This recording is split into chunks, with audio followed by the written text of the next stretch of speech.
campus de Ourense da Universidade de Vigo deu hoxe o pistoletazo de saída á súa programación de cursos desde ser universitaria, os tradicionais cursos de verán que un ano máis ofrecen unha ampla variedade de temáticas e actividades para todo tipo de público.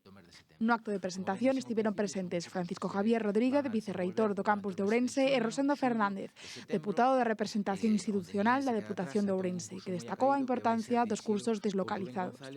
Ourense é unha provincia moi diversa, é unha provincia eminentemente rural, donde dos 92 concellos 91 teñen menos de 20.000 habitantes. E despois que hai unha horquilla aí entre 1.000 habitantes e 5.000 que son a maioría.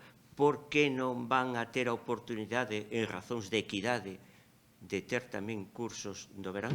Que hai moitos alumnos que, ademais, moitos van ás zonas rurales e aos seus povos.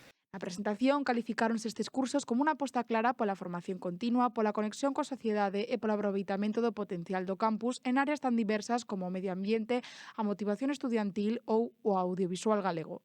Ben xa dende o mes de xaneiro, cando se fai a convocatoria, organizar moitas veces os cursos noutras localidades da túa facultade supón un esforzo moi grande e quero dar os parabéns por esa iniciativa que nos permite achegar a universidade a todas as comarcas da nosa provincia. Hai moito tempo que quitamos as vallas da nosa universidade para abrir a universidade da cidade, o que é o noso campus, e agora con estes cursos isto nos permite chegarnos a todas as comarcas da cidade.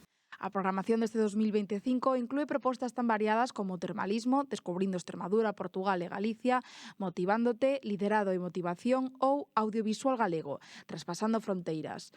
Todos cun claro obxectivo, achegar coñecemento especializado á cidadanía e fomentar a participación activa no ámbito académico.